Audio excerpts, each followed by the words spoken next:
Welcome to whistle.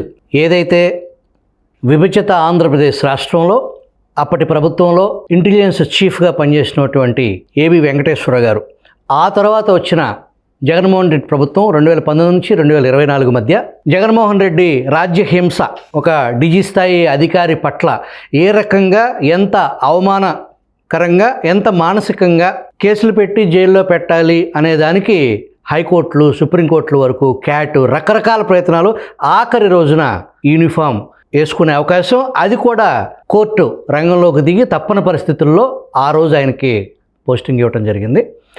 ఆ తర్వాత పరిణామాలు సహజంగా మెజారిటీ ఆంధ్రప్రదేశ్ ప్రజలు కానీ ప్రపంచవ్యాప్తంగా ఉన్న తెలుగు ప్రజలు 5 సంవత్సరాలు రాజ్యహింసని ఎదురొడ్డి నిలబడిన ఒక అధికారి రిటైర్డ్ అయిన తర్వాత ఏదో ఒక గౌరవ పొజిషన్లో ఏబి వెంకటేశ్వర గారిని కుటుంబ ప్రభుత్వం నియమిస్తుంది అనేది అందరూ అనుకున్నారు.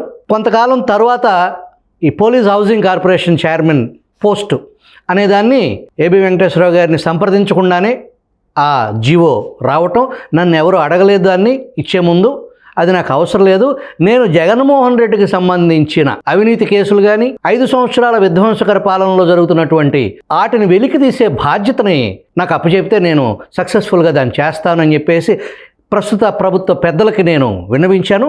దాన్ని తిరస్కరించి నాకు ఇది ఇచ్చారు, దాంట్లో నేను చేయగలిగేది ఏమీ లేదు అని అంటూ, ఆ తర్వాత కొద్ది రోజుల క్రితం రాజకీయ పార్టీ పెట్టబోతున్నానని చెప్పేసి ప్రసార మాధ్యమాల ద్వారా ఏబి వెంకటేశ్వర గారు ఆయన బృందం తెలియపరచడం, ఆ దశలో ప్రభుత్వానికి సంబంధించి ప్రభుత్వ పాలసీలు, నిర్ణయాలు, కాంట్రాక్ట్సు, విమర్శలే కాకుండా ప్రెస్ మీట్లే కాకుండా కోర్టుల వరకు వెళ్ళే పరిస్థితి.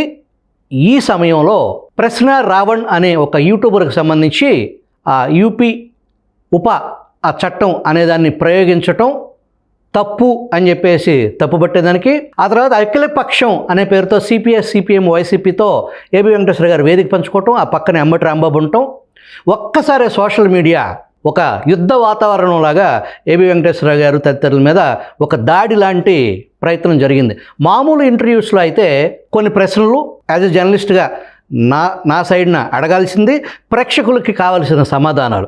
ఇక్కడ గడిచిన 10 రోజుల నుంచి సోషల్ మీడియాలో విపరీతంగా ఏదైతే అవి ప్రశ్నలనండి, విమర్శలనండి, బూతులనండి, అవి ఏమన్నా కానీ వాటికి సంబంధించి వాళ్ళ ప్రశ్నలకి ఏబి వెంకటేశ్వర గారు సమాధానం చెప్పే ఒక ప్రక్రియని ఇవాళ అమరావతి విజిల్ స్టూడియోలో ఏబి వెంకటేశ్వర గారు ఉన్నారు. నమస్కారం సార్. నమస్కారం. ఇది మన డైరీలో మొదటి ఎపిసోడ్ సంపుటి.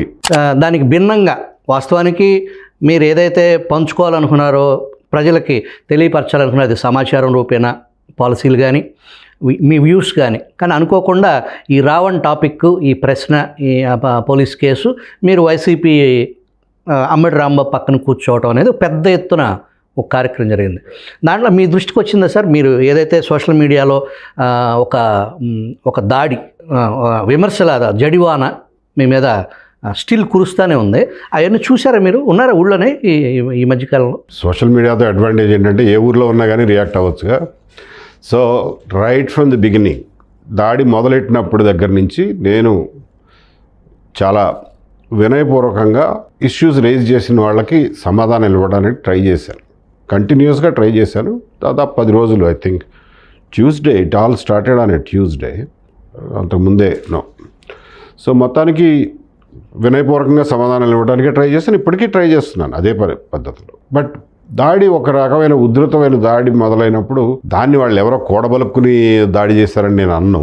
ఒకళ్ళు చూసి ఒకళ్ళు ఏమవుతుందంటే ఓ మాబ్ మెంటాలిటీ వచ్చేస్తుంది. సో అందరూ పడి అదే మాట, ఒకటే ప్రశ్న అడుగుతారు, అందరూ సమాధానం చెప్పామనుకోండి మళ్ళీ అదే ప్రశ్న అడుగుతారు ఇంకొక ఐడి నుంచి. సో అలా చెప్పుకుంటా వచ్చాను. ఇక తర్వాత లాస్ట్ 2-3 డేస్లో కొంచెం టైం దొరికింది నాకు.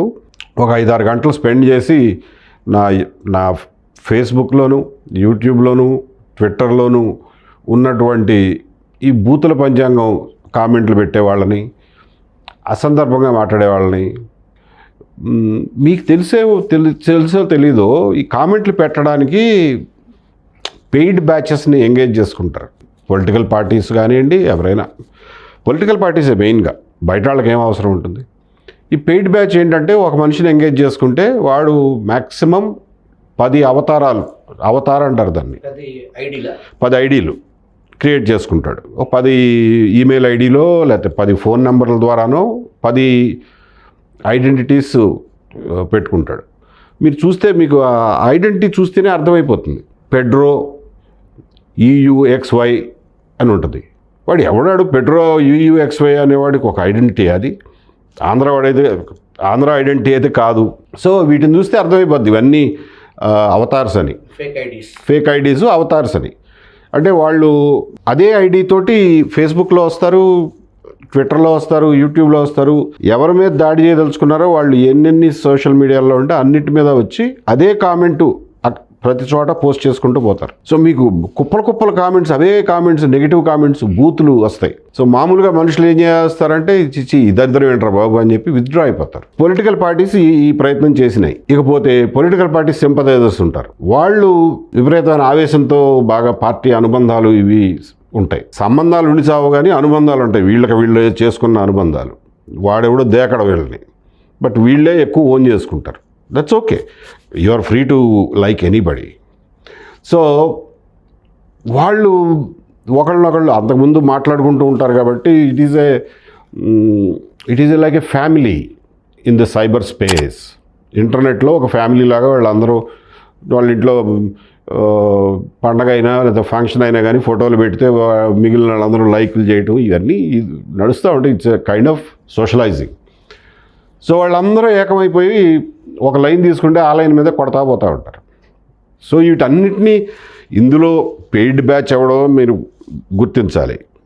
దెన్ మూకుమ్మడిగా అనాలోచితంగా దాడి చేసేవాళ్ళు ఎవరో గుర్తించాలి. ఈ మొత్తం కన్ఫ్యూజన్లో నిజంగానే బుర్రన్నాళ్ళు, కొంచెం ఆలోచించేవాళ్ళు, కొంచెం తెలివిగలాళ్ళు, రేషనల్ పీపుల్, వాళ్ళు కూడా ఈ వరవడిలో కొట్టుకుపోయే ప్రమాదం ఉంటుంది. సో వాళ్ళకి కొంచెం 1-2 సార్లు ఎక్స్ప్లెయిన్ చేయడానికి ట్రై చేయాలి. ఎందుకంటే it is a debating place, అదొక debating platform. You are appealing to their mind, their sense of logic and rationality. అయినప్పుడు 1-2 సార్లు చెప్పడం నా బాధ్యత. అందులో రాజకీయాల్లో ఉన్నాను కాబట్టి నా బాధ్యత. సో అట్లా చెప్పుకుంటూ వచ్చాను. లాస్ట్ 3 డేస్లో ఇవన్నీ క్లీనప్ చేసేసాను. Now there is a good healthy debate on my walls on any issue. దీంట్లో ఏబీ గారు ముఖ్యంగా కొన్ని కామెంట్స్, టీడీపీకి చంద్రబాబుకి పరమ భక్తులు అని చెప్పుకునే వాళ్ళు ప్రశ్న రావణ్కి డబ్బులు ఇచ్చి వీడియోలు చేపిస్తున్న మాజీ పోలీస్ అధికారి అనే పోస్ట్. ప్రశ్న రావడానికి నేను డబ్బులు ఇచ్చి చేపిస్తున్నాను. ఎందుకు చేపిస్తున్నానండి? దానికి ఏమైనా కారణం ఉండాలిగా. నాకేం పట్టింది? నా దగ్గర నుంచి నాకెందుకు వస్తాయి డబ్బులు? నాకు ఎక్కడి నుంచి వస్తాయి? నా దగ్గర డబ్బులు ఉంటే I would spend it for better purposes. Why this? ఇది ప్రాబబ్లీ ఏమైందంటే మీకు మేము ఒక వీడియోలో కూడా క్లియర్గా ఎక్స్ప్లెయిన్ చేసాం. UAPA చట్టాన్ని ఉపయోగించడాన్ని వ్యతిరేకించాలా వద్దా అన్న చర్చ వచ్చినప్పుడు ఇదంతా తిరిగి మనం ఏదో రావణ్ణి సమర్థిస్తున్నట్టు వస్తుందేమో కదా, దాన్ని ఎలా తట్టుకోవడం అనే ప్రశ్న కూడా వచ్చింది. అయినా సరే వస్తే వచ్చింది, మనం ఎక్స్ప్లెయిన్ చేద్దాము. రావణ్ గుణగణాల గురించి కాదు, ఇది UAPA చట్టం వేయడం గురించి. కాబట్టి దాని మీద మనం వైఖరి క్లియర్గా చెప్పాల్సిన. రావణ్ వ్యాఖ్యల్ని సమర్థించట్లా మీరు? రావణ్ వ్యాఖ్యలతో మాకు అసలు సంబంధమే లేదు, సమర్థించట్లా. రావణ్ వ్యాఖ్యలు సమర్థించాలా విమర్శించాలా అని అంటే మేము వీడియోలు చూడాలి కదండి. ఈ కుర్రాడు గంట వీడియోలు చేస్తాడు. 930 వీడియోలు ఉన్నాయంట అతని ఛానల్లో. మేము ఎక్కడ చూడడం ఆ 930 వీడియోలు? మాకేం పట్టింది అసలు? ఇప్పుడు బజార్లో కనిపించేవన్నీ ముక్కలు షార్ట్స్ ముక్కలుగా కనిపిస్తున్నాయి. అన్లెస్ మీరు ఆ వీడియో మొత్తం చూస్తే తప్ప సందర్భం ఏంటో తెలియదు. సో విమర్శించడానికి మా దగ్గర మెటీరియల్ లేదు, సమర్థించడానికి మెటీరియల్ లేదు. So we have no opinion about it. We don't want to have any opinion. మాకు అనవసరం అది. మీరు UAPA పెట్టడాన్ని మేము వ్యతిరేకిస్తున్నాం. ఎందుకు వ్యతిరేకిస్తున్నావా UAPA పెట్టడానికి? నీకేం తెలుసని? నాకేం తెలుసు అంటే UAPA ఏ కేసు అయినా కానీ పెట్టినప్పుడు చంద్రబాబు నాయుడు గారి మీద పెట్టిన కేసు అయినా, రావణ్ మీద పెట్టిన కేసు అయినా, లేకపోతే నలంద కిషోర్ గారి మీద పెట్టిన కేసు అయినా, నరేంద్ర మీద పెట్టిన కేసు అయినా, ధూళిపాడు నరేంద్ర మీద, అచ్చెన్నాయుడు గారి మీద పెట్టిన కేసు అయినా, నారాయణ గారి మీద పెట్టిన కేసు అయినా FIR చూస్తాం. అంతకుముందు రఘురామకృష్ణరాజు గారి మీద పెట్టిన కేసు అయినా, ABN మీద TV5 మీద పెట్టిన రాజద్రోహం కేసులైనా FIR చూస్తాం, రిమాండ్ రిపోర్ట్ చూస్తాం అరెస్ట్ చేస్తే, లేదా ఓన్లీ FIR చూస్తాం. చూసి ఇది ఇందులో FIRలో ఉన్న కంటెంట్స్ ఈ సెక్షన్లకు అర్హులమే కాదా అని చూస్తాం. లేదు, ఒక మనిషిని అరెస్ట్ చేశారు, అరెస్ట్ చేసినాక మ్యాజిస్ట్రేట్ ప్రొడ్యూస్ చేసినప్పుడు రిమాండ్ రిపోర్ట్ ఇస్తారు. రిమాండ్ రిపోర్ట్లో అప్పటి వరకు జరిగిన ఇన్వెస్టిగేషను, వాళ్ళ దగ్గర ఉన్న సమాచారం మొత్తం వాళ్ళు ఓపెన్గా చెప్పాలి. ఆ రిమాండ్ రిపోర్ట్ చదువుతామండి. రిమాండ్ రిపోర్ట్లో ఏం రాశారు, కేసు ఏంటి, ఎఫ్ఐఆర్ ఏం చెప్తోంది, విట్నెస్లు ఎవరు, ఎక్యూజ్డ్ ఎవరు, ఇప్పుడు వరకు జరిగిన ఇన్వెస్టిగేషన్ ఏంటి అన్నది ఉంటుంది. అది చదివితే ఆ సెక్షన్లు సరైనవో కాదో మనకు అర్థమైపోతుంది. ఆ రిమాండ్ రిపోర్ట్ని బట్టి చూసినప్పుడు రావణ్ మీద యూఏపీఏ పెట్టడం ఏమాత్రం సమర్థనీయం కాదు అనేది క్లియర్గా మాకు అర్థమైపోయింది, ఎస్టాబ్లిష్ అయిపోయింది. సో ఇది తప్పయా? మీరు ఒక మనిషి తప్పు చేశాడు అని అంటే ఏ తప్పుకి ఆ సెక్షనే ఉండాలి తప్ప ఓవర్ స్పీడింగ్ చేస్తున్నాడు హైవే మీద, మనుషులు చచ్చిపోరా, వాడి మీద యూఏపీఏ పెడితే తప్పేంటి అనేది వితండవాదం అవుతుంది. అది లాజికల్ కాదు, లీగల్ కాదు, చట్ట ప్రకారం నిలబడదు. కాబట్టి పరిస్థితుల్లో యూఏపీఏ పెట్టాలా అనేది సుప్రీంకోర్టు జడ్జిమెంట్లు ఉన్నాయి, చట్టం ఉంది, దాని మీద క్లారిటీ ఉంది, దాని మిస్యూజ్ మీద కూడా క్లారిటీ ఉంది. ఇట్ ఈస్ నాట్ దట్ నిన్న మొన్న వచ్చిన చట్టం కాదు, అది 2009లో వచ్చింది, 16 ఏళ్ళు అయిపోయి 20 ఏళ్ళు అయిపోయింది ఇప్పటికి.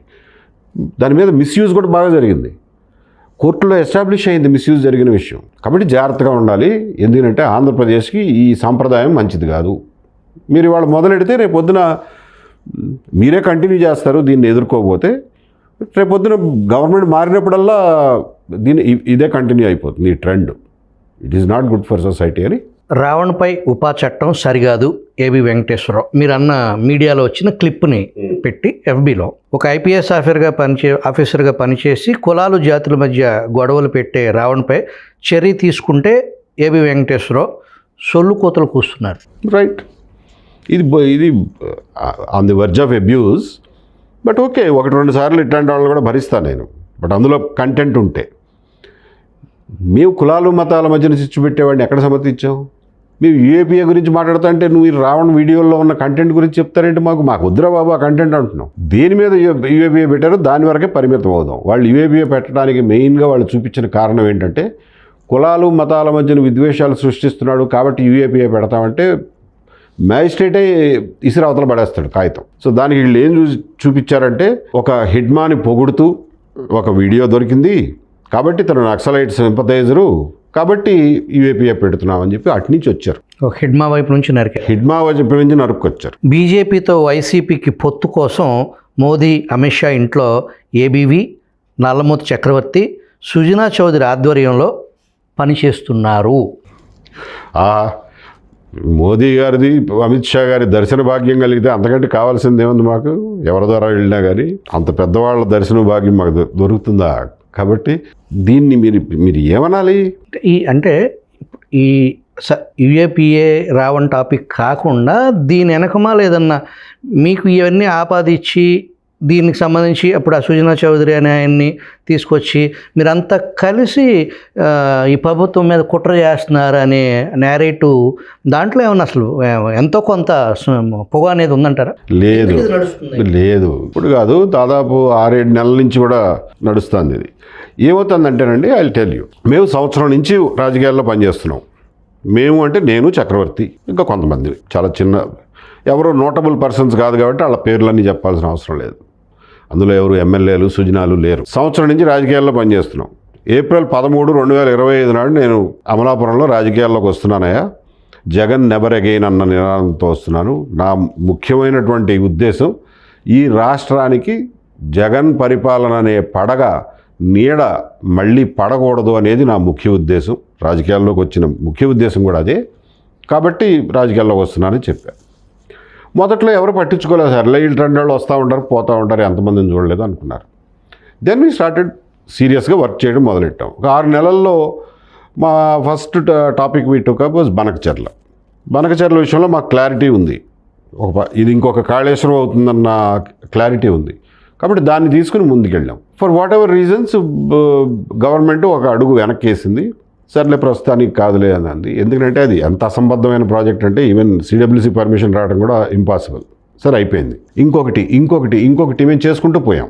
గమనిస్తూ ఉన్న వాళ్ళు ఏంటంటే వీళ్ళు రాను ఇంకా ఆపకుండా పోతున్నారే, వీళ్ళ వెనకాల ఎవరు ఉంటారు, వీళ్ళు ఒక్కళ్ళే ఇదంతా చేయలేరు కదా, చాలా డబ్బు కావాలి కదా, చాలా బలం కావాలి కదా, సపోర్ట్ కావాలి కదా, ఒక్కరే చేయలేరు కదా, ఎవరుండుంటారు అని చెప్పి ఒక రకమైన ఊహాగానాలు మొదలైనవి. ఎవరుండుంటారు అంటే వెతుకుతారుగా, ఎవడో ఒక బకరాలు దొరకాలి. సో సుజనా గారి పేరు అట్లా ఈ సర్కిల్స్లో, ఈ పొలిటికల్ సర్కిల్స్లో బయటకు వచ్చింది.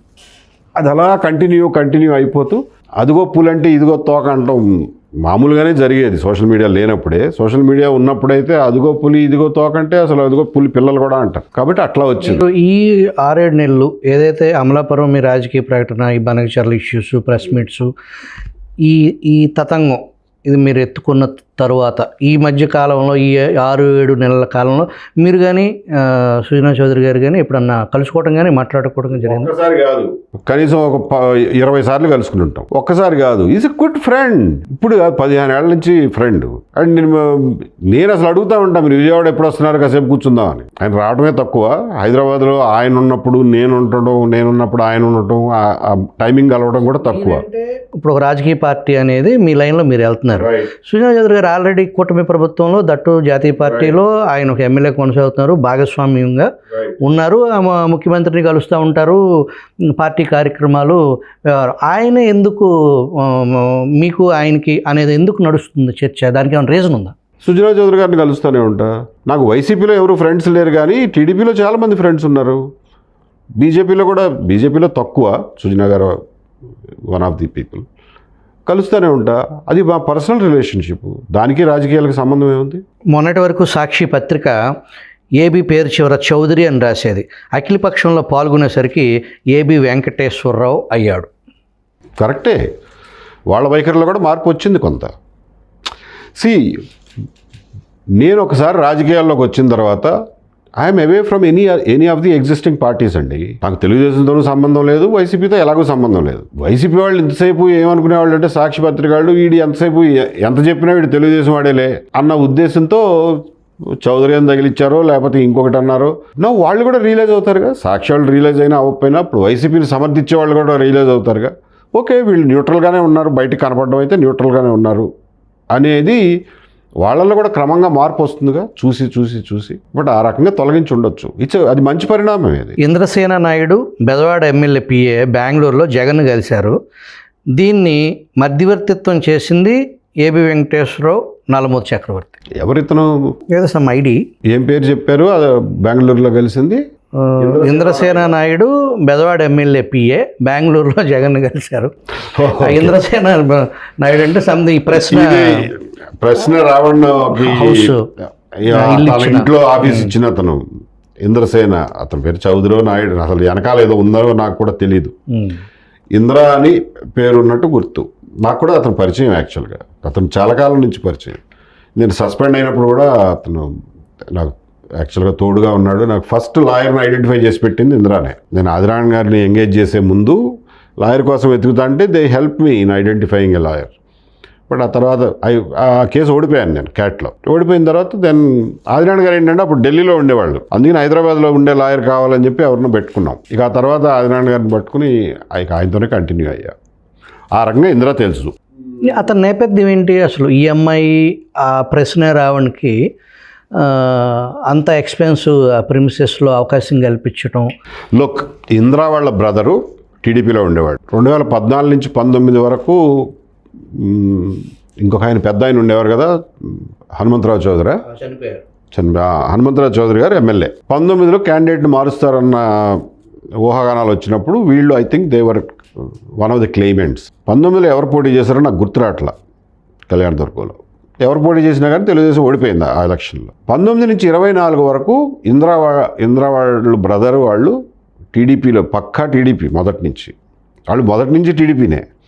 టీడీపీలో టికెట్ కోసం ఎక్స్పెక్ట్ చేసేవాళ్ళు, నియోజకవర్గంలో పనిచేశారు, బోళ్ళంత డబ్బులు ఖర్చు పెట్టారు. ఇది నాకు అడప కలుస్తూ ఉండేవాళ్ళు హైదరాబాద్లో, మా లాయర్ ద్వారానో లేకపోతే ఇంకొకళ్ళ ద్వారానో.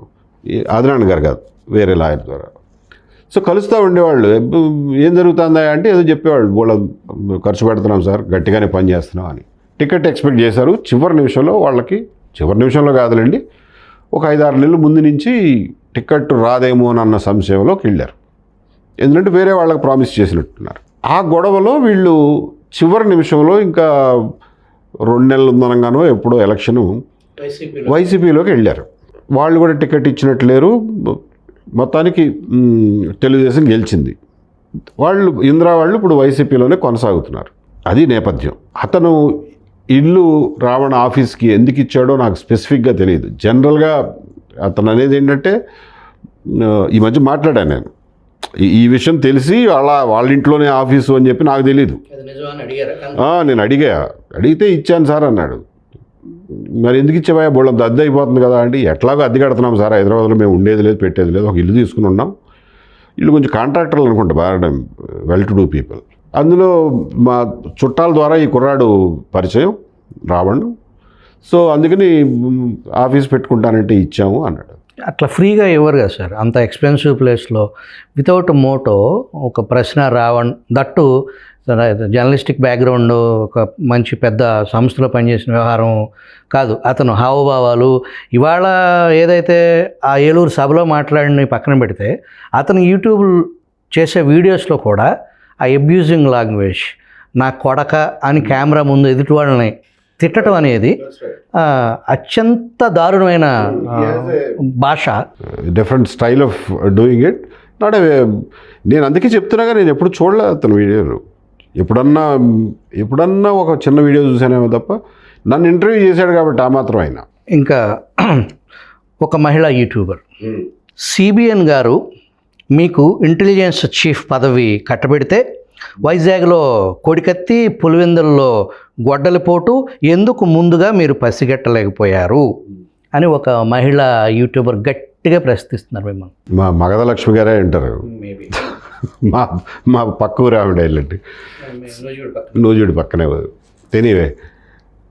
సో అన్నీ మాకు చెప్పి చేయరమ్మా, మాకు చెప్పి చేయరు. మర్డర్లు జరగకుండా ఏ ఇంటెలిజెన్స్ డిపార్ట్మెంటు ఆపలేదు. సో అది అవగాహన లోపంలేండి. అది మీ అసమర్థత వల్ల 2019లో టీడీపీ ప్రభుత్వం ఓడిపోయింది అని ఆవిడ తీవ్రంగానే ఆరోపించారు. 2019 ఎన్నికల్లో చంద్రబాబు గారు, పవన్ కళ్యాణ్ గారు విడిపోవటానికి మీ ఇంటెలిజెన్సే కారణం అని ఆవిడ బలంగానే చెప్తున్నారు. టీడీపీ ఓడిపోవటం వల్ల రాష్ట్రం జగన్ చేతిలో అల్లకల్లోలం అవడానికి కూడా కారణం మీదే. 3 ప్రశ్నలు. అన్నిటికీ నేనే కారణం, ఏదో నన్నే చీఫ్ మినిస్టర్ చేయొచ్చు కదా. మరి చీఫ్ మినిస్టర్ ఎందుకు, పార్టీ ప్రెసిడెంట్లు ఎందుకు? నిర్ణయాలు తీసుకునేది ఎవరండి? Where does the buck stop? నా దగ్గర ఆగుద్దా? మీ ఆఫీసులో నిర్ణయాలు మీరు తీసుకుంటారా, మీ అసిస్టెంట్లు తీసుకుంటారా? మీ అసిస్టెంట్లు అసిస్ట్ చేస్తారు, అంతే కదా. దీనికి ఒకేసారి ఫుల్ స్టాప్ పెట్టడం మంచిది. ఎవరి వల్లనో ఓడిపోరు. ఓవరాల్గా మనం సరైన పర్సెప్షన్ లేకపోతే, ప్రజల్లో సరైనటువంటి ఫీల్ లేకపోతే, ఒక ప్రభుత్వం నడిపే ప్రభుత్వ పెద్దకు ఎన్ని రకాల సోర్సులు ఉంటాయి. ఇంటెలిజెన్స్ మీన్స్ ఒక సమాచారం, బేసికల్లీ దానికి సంబంధించి అసలు రాష్ట్రంలోనో దేశంలోనో జరిగే విపత్కర ఒక అల్లకల్లోల నుంచి, అశాంతి నుంచి కాపాడేదానికి దానికి సంబంధించిన వ్యవహారం. దాన్ని ఇప్పుడు పొలిటికల్ పార్టీలు, సెంట్రల్ ఐబీ కానీ స్టేట్ ఇంటెలిజెన్స్లు కానీ దాన్ని రాజకీయ వ్యవహారాలకి వాడుతున్నారు అనుకోండి. దీంట్లో అసలు ఇంటెలిజెన్స్ పాత్ర ఎంత ఉంటుంది? అసలు ఆ గవర్నమెంట్, ఈ గవర్నమెంట్, ఏ గవర్నమెంట్ అయినా సరే ఒక రకంగా చెప్పాలంటే చాలా లిమిటెడ్గా ఉంటుంది. మేము నార్మల్గా what we are suppose to do, what we are expected to do. For example చెప్తాను మీకు. మేము ఉండగా రాయలసీమలో ఈయన ఇప్పుడు శబరి వాళ్ళ ఫాదర్ పేరేంటి, బైరెడ్డి రాజశేఖర రెడ్డి. బైరెడ్డి రాజశేఖర రెడ్డి గారు అప్పుడు ఏ పార్టీలోనూ లేడు, ఖాళీగా ఉండేవాడు. రాయలసీమ సాధన సమితినో ఏదో ఉద్యమం, రాయలసీమ ఉద్యమనో, ప్రత్యేక రాయలసీమ ఉద్యమనో లేకపోతే ఏదో మొదలెట్టి ఆయన రాయలసీమలో తిరగడం మొదలెట్టాడు. అన్ని జిల్లాలు, అన్ని కాన్స్టిట్యున్సీలు తిరగడం మొదలెట్టాడు. దీని ఇంపాక్ట్ ఏంటి, ప్రజల్లో దీని ఇంపాక్ట్ ఎంత ఉంది, ఎంతవరకు దీనివల్ల అలజడులు జరిగే అవకాశం ఉంది, లేకపోతే ఉద్యమాలు జరిగే అవకాశం ఉంది, లేకపోతే పెద్ద పెద్ద ధర్నాలు, హింస ఇలాంటివి జరిగే అవకాశం ఉంది. ఫర్ ఎగ్జాంపుల్ మనకు ట్యాంక్ బండ్ మీద విగ్రహాలు ధ్వంసం అయినట్టు అట్లాంటిది ఏదైనా జరిగే అవకాశం ఉందా అనేది ముందస్తుగా పసిగట్టే బాధ్యత మాది. సో దాంతో బైరెడ్డి రాజశేఖర రెడ్డి గారి టూర్ మొత్తం మేము ఒక్కళ్ళమే ఆయన వెనకాల తిరిగింది. ఆయన టూర్ని రాయలసీమ ప్రజలు ఎవడు పట్టించుకోవాలా, మేము ఒక్కళ్ళమే పట్టించుకున్నాం. మేము ఫుల్ కవరేజ్ ఇచ్చాం. ఎందుకంటే మాకు అది అవసరం, మా ఉద్యోగం అది. దీనివల్ల ఏదైనా ఎక్కడైనా మంట పెడుతున్నారేమో చూసి, ఎక్కడైనా మంట అంటుకుంటుందేమో చూసే బాధ్యత మాది. సో ఆ టూర్ మొత్తం మేము ప్రతిరోజు కవర్ చేసాం. ఆయన ఏ ఊరు వెళ్తున్నాడు, ఎంతమంది వచ్చారు, ఏం చెప్పాడు, ప్రజల భావోద్వేగాలు ఎలా ఉన్నాయి అనేది చూడటం మా బాధ్యత. అక్కడ మీడియా వాళ్ళు ఉంటారు, వీళ్ళ పార్టీ వాళ్ళు ఉంటారు, ఇంకా వేరే సమాచార సాధనాలు ఉంటాయి. కానీ వాళ్ళు ఎవరు ఇంత కన్సిస్టెంట్గా ప్రతిరోజు వెనకాల తిరిగి సమాచారం ఒక పద్ధతి ప్రకారం అందించే మెకానిజం ఎవరికి ఉండదుగా, ఓ ప్రాసెస్ ఉండదుగా. ఆ ప్రాసెస్ మా దగ్గరే ఉంటుంది, అది మా బాధ్యత కూడా. కాబట్టి అలాంటి పనులు చేస్తాం. Then we use to tell the government, రాయలసీమలో ప్రాజెక్టులు లాంచ్ అవ్వట్లేదండి, దాని మీద కొంత ప్రజల్లో అసంతృప్తి ఉంది, అది ఎక్కువయ్యేలా ఉంది, దీన్ని మీరు అడ్రస్ చేయాలి గట్టిగా అని చెప్పి మేము 1కి 10 సార్లు చెప్పాం. చెప్పిన తర్వాత చంద్రబాబు నాయుడు గారు విన్నారన్నమాట. విని 2 రోజులు టూర్ పెట్టుకుని రాయలసీమ ప్రాజెక్టులు మొత్తం తిరిగి చూసి, అప్పుడు కొన్ని రిజర్వాయర్లు, సొరంగాలు, పెండింగ్లో ఉన్న వర్క్స్ అవి చూసి, ఆయన హెలికాప్టర్లు వెళ్ళేవాడు, మేమేమో కార్లలో పడి మా మట్టి రోడ్ల మీద, తవ్వే కాలువల రోడ్ల మీద పడతలు వేస్తూ వెళ్ళేవాళ్ళం వెనకాల. చివరికి గండికోటలో ఒక రాత్రిపూట కాంట్రాక్టర్లు అందరినీ పిలిచి మీటింగ్ పెట్టి రాత్రి 9 అయింది అక్కడ బయలుదేరేటప్పుడు, గండికోటలో మీటింగ్ స్టార్ట్ అయ్యేటప్పటికి. రాత్రి 2 వరకు నడిచింది మీటింగ్, అర్ధరాత్రి 2 వరకు. ఓ పక్కన వర్షం పడుతుంది. ఆ గండికోటలో పెద్ద ఇంతమంది కూర్చోవడానికి పెద్ద ప్లేస్ కూడా లేదు, షామియానాలు. అసలు గండికోటలో చీఫ్ మినిస్టర్ నైట్ హాల్ట్ చేస్తే ఎంతమంది అధికారులు, ఇంజనీర్లు, మినిస్టర్లు, ఎమ్మెల్యేలు, ఎంతమంది అధికారులు ఉంటారు? సో వాళ్ళందరూ పడుకోవడానికి రూములు కూడా లేవు. అటువంటి పరిస్థితిలో రాత్రి 2 వరకు మీటింగ్ జరిగింది. మీటింగ్ జరిగితే చంద్రబాబు నాయుడు గారికి అప్పుడు అవగాహన వచ్చింది, ఏది ఎక్కడ పెండింగ్ ఉంది, ఎందుకు పెండింగ్ ఉంది అనేది. దాని మీద కొన్ని నిర్ణయాలు తీసుకున్నారు. ఆ తర్వాత రాయలసీమ ప్రాజెక్టులు కొంచెం ముందుకెళ్ళడం మొదలైనాయి. కొంచెం హంద్రినీవాలో వర్క్స్ బాగా జరిగినాయి. గాలేరు నగరి అప్పుడే గండికోట నిర్వాసితులకు డబ్బులు కట్టి 400 crores కట్టి వాళ్ళ గండికోట నింపటం మొదలెట్టారు ఫస్ట్ టైం. సో అలా ఆ రోజు రాత్రి నాకు ఇంకా గుర్తు, ఫుల్ వర్షం పడుతుంది. నేను, పయ్యావుల కేశవ్ గారు, ఇంకొక 2-3 ఎమ్మెల్యేలు అందరం ఒక్క సింగిల్ రూమ్లో పడుకుని మొత్తానికి అది అయిపోయింది. దానివల్ల మంచి పరిణామాలు వచ్చినాయి. రాయలసీమ ప్రాజెక్టులు కొంచెం ముందుకు కదిలినాయి. So that would be our contribution and we'll be happy about it. టికెట్లు ఎవరికి ఇవ్వాలి, వీళ్ళకి ఇస్తే గెలుస్తారు, వీళ్ళకి ఇస్తే ఓడతారు, లేకపోతే రిజల్ట్స్ ఇలా వస్తున్నాయి, మీరే గెలుస్తారు, బ్రహ్మాండమైన మెజారిటీ, ఆహా ఓహో అనే పాత్రలో మీరు లేరా? లేవు. జనరల్గా అసలు ఇంటెలిజెన్స్ కాకుండా ప్రభుత్వ యంత్రాంగానికి ఎన్ని రకాల సోర్సెస్ ఉంటాయండి. వాళ్ళు పార్టీ నుంచి వచ్చేది మెయిన్గా ఉంటుంది. దెన్ మీడియా సోర్సెస్ ఉంటాయి. దెన్ మీడియాలో కొంచెం హైయర్ లెవెల్లో ఉన్న వాళ్ళతో డైరెక్ట్ కాంటాక్ట్ ఉంటుంది. So they get to know. అన్ని ప్రశ్నలు వేశారు, మీరు ఏమి అడగట్లేదు. ఇవి మేజర్గా ఏదైతే ఎక్కువగా ప్రచారం ఉన్న, ఎక్కువగా చూస్తున్న వ్యవహారం, జనరల్గా అడుగుతున్న వ్యవహారం, వాళ్ళకి ఆపర్చునిటీ, వాళ్ళ ఆవేదనని. That's right. వాళ్ళు డైరెక్ట్గా మాట్లాడడానికి కుదరదు కాబట్టి వాళ్ళ గొంతుకు మీరై అడుగుతున్నారు. సో అడగండి. ఇంకా ఏ ఖురాన్నో బైబిల్నో సంస్కరించాల్సిన అవసరం లేదు, హిందూ మతాన్ని మాత్రమే సంస్కరించడానికి మీరు బయలుదేరారా అని అడుగుతుంది. నేను అందులో ఏ మతమైనా కానీ మన హిందూ మతం ఎవరో సంస్కరించకుండానే ఇక్కడ దాకా రాలేదు కదా. ఈశ్వర్చంద్ర విద్యాసాగర్, రాజా రామ్మోహన్ రాయ్ పేరు చెప్పడం మర్చిపోయానని ఎవరో తిట్టారు కూడా, మర్చిపోయాను యాక్చువల్గా, గుర్తు రాలా. సో అలాగే మనకు లోకల్గా ఆంధ్రప్రదేశ్కి వచ్చేసరికి, తెలుగు వారికి వచ్చేసరికి త్రిపురనేని కానివ్వండి, నార్ల వెంకటేశ్వరరావు కానివ్వండి, కందుకూరి వీరేశలింగం, గురజాడ అప్పారావు, వాళ్ళందరూ ఇవాళ మనకు అవన్నీ పెద్ద దానికి విలువ కనపట్టలేదు. వాళ్ళు ఎటువంటి పరిస్థితుల్లో ఆ సంస్కరణలకు పూనుకున్నారో మీరు గమనించాలి. పూర్తి ఛాందసం అలుముకున్నటువంటి చీకటి రోజుల్లో వాళ్ళు ఒక చిన్న కొవ్వొత్తి పట్టుకుని బయలుదేరారు మనకు వెలుతురు చూపించడానికి. దానికి చాలా ధైర్యం కావాలి, చాలా ఆలోచన కావాలి. గురజాడ అప్పారావు గారి లాగా ఇవాళ ఒక్క నాటకం రాసి చూపించమనండి ఎవడన్నా, కెపాసిటీ ఉందా ఎవరికన్నా? రాజమండ్రి లాంటి శ్రోత్రీయ కేంద్రంలో విధవా పునర్వివాహాలు జరిపించే ధైర్యం ఎవడన్నా ఊహించుకోగలడా ఈ రోజున? త్రిపురనేని రామస్వామి లాయర్ అయి ఉండి ఐర్లాండ్లో చదువుకుని వచ్చి గుడివాడ దగ్గర అంగళూరోడు తెనాలు పోయి ఏం చేస్తున్నాడు? తెనాలి ప్రజలు ఎలా ఎన్నుకున్నారు ఆయన్ని చైర్మన్గా 2 సార్లు, మున్సిపల్ చైర్మన్గా? అంటే ఆ రోజుల్లో ప్రజల్లో ఎంత విశాలత్వం ఉండేదో ఊహించుకోండి. ఇవాళైతే నువ్వు నాన్ లోకల్ పోరా అనేవాళ్ళు. ఆయనకి ఏం పట్టింది కాబట్టి కూర్చుని అవన్నీ రాశాడు. ఎంత ధైర్యం కావాలి? ఆ రోజున బాగా గట్టిగా వేళ్ళు అనుకున్నటువంటి సామాజిక పరిస్థితుల్ని పగలగొట్టుకుని రావడానికి నార్ల వెంకటేశ్వరరావుకి ఎంత ధైర్యం ఉండాలి? ఒక పేపర్కి ఎడిటర్గా ఉండి అంత సంస్కరణవాదమైనటువంటి పుస్తకాలు రాయడానికి ఎంతమంది ఎడిటర్లు రాశారు అలాంటి పుస్తకాలు? వాళ్ళందరి ఫలితాలు మనం ఇవాళ అనుభవిస్తున్నాం. కాబట్టి సంస్కరణ లేకుండా ఏ మతము ముందుకు పోదు. ఖురాన్ బైబిల్ గురించి మాట్లాడుతున్నారు కదా, క్రిస్టియానిటీలో సంస్కరణలు రాలేదనుకుంటున్నారా వీళ్ళు? వీళ్ళకి ఏం తెలుసు అసలు? ఏం చదువుకున్నారు వీళ్ళు? క్రిస్టియానిటీలో సంస్కరణలు రాకుండానే అసలు ప్రొటెస్టెంటినిజం వచ్చిందా, కాల్వినిజం వచ్చిందా, ప్రెస్బిటేరియనిజం వచ్చిందా? ఎంత సంస్కరణలు జరిగినాయో, దానికి ఎన్ని యుద్ధాలు జరిగినాయో వీళ్ళకి ఏం తెలుసు? ఏం చదువుకుని చచ్చారు కాబట్టి. ఇవాళకి కూడా these Christianity is going through lot of reforms వెస్ట్లో. Pentecostalism, it was a movement. It was a huge movement starting from 1910 or 1907.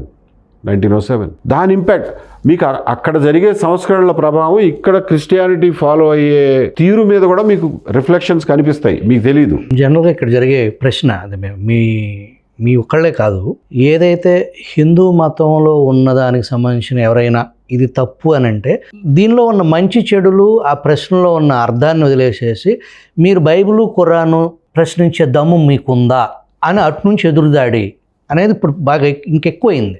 Correct, అది అసలు అసంబద్ధమైన వాదం. నేను నా ఇంటిని ఊడ్చుకుంటానా లేదా పక్కింటి ఆడి ఊడ్చుతానండి వెళ్ళి? క్రిస్టియానిటీని సంస్కరించుకోవడం వాళ్ళకి తెలవదా?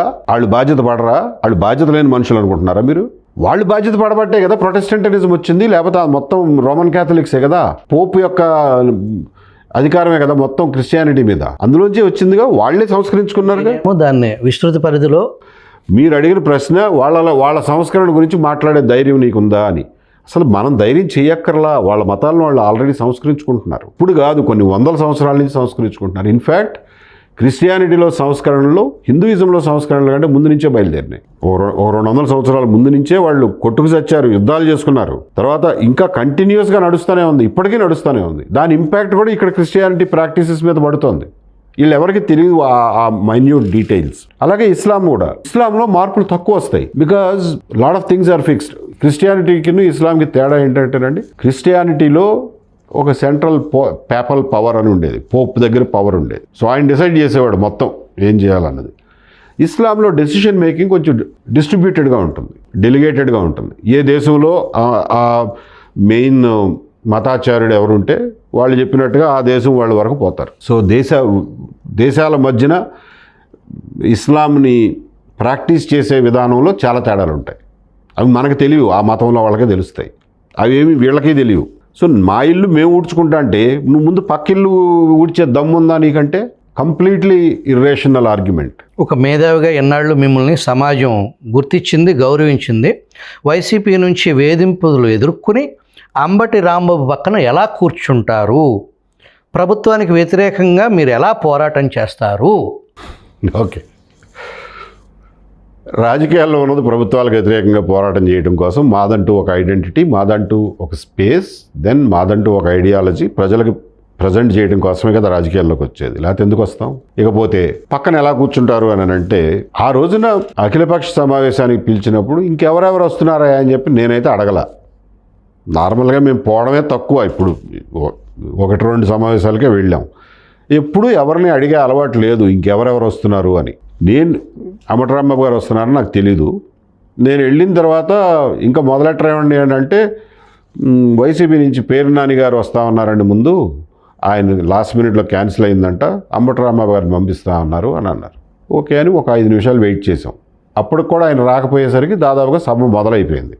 ఆయన వచ్చేసరికి సభ మొదలయ్యి మాట్లాడడం మొదలెట్టారు. అంబటి రాంబాబు గారు వచ్చి కూర్చున్నారు. నాకేంటి ఇబ్బంది? నాకు వచ్చిన ఇబ్బంది ఏంటి? అందులో లేచి వెళ్ళిపోవాలా నేను అక్కడి నుంచి? వెళ్ళిపోవాలి అని మిమ్మల్ని అభిమానించేవాళ్ళు, అలాగే వైసీపీని ద్వేషించేవాళ్ళు, మీరు గతంలో 5 సంవత్సరాలు జగన్మోహన్ రెడ్డి రాజ్యహింసను ఎదుర్కొన్న వాళ్ళు, అసలు అది పార్టీయే కాదు, జగన్మోహన్ రెడ్డి నాయకుడే కాదు, జగన్మోహన్ రెడ్డి ఒక పరమ దుర్మార్గుడు అని ఆ అర్థాలు వచ్చేలాగా మీరు గతంలో మీ పట్ల మీరు, నేను అనలేదు, ఆ మాటలు అనలేదులే, కానీ అలా అర్థం వచ్చే అటువంటి బరువైన పరిస్థితులను దాటుకుని మీరు వచ్చారు. ఏదైతే ఈ ఉపా చట్టం ఉందో, ఇదే చట్టం అంతకుముందు ఉన్న రూపం సెడేషన్ రఘురామకృష్ణరాజు గారిని పెట్టారు. ఆ పెట్టిన పార్టీ సాక్షాత్తు ఒక పార్లమెంటు సభ్యుడిని తన పుట్టినరోజున తీసుకొచ్చి చావు బతుకుల దాకా నెట్టి, అతనికి అసలు ఎటువంటి ప్రోటోకాలు లేని పరిస్థితుల్లో ఒక దుర్మార్గం ఎలా ఉంటుందో ఇంతకుముందు ఉమ్మడి రాష్ట్రంలో లేదా సౌత్ ఇండియాలో ఏదైనా జరిగితే బీహార్లోనో ఉత్తరప్రదేశ్లోనో జరిగినాయో కానీ సౌత్లో ఒక ఎంపీ మీద ఈవెన్ రీసెంట్గా హైకోర్టు కూడా ఉత్తరప్రదేశ్లో కూడా జరగల, ఎంపీ మీద అసలు జరగల, ఇండియాలో భారతదేశ చరిత్రలో జరగల.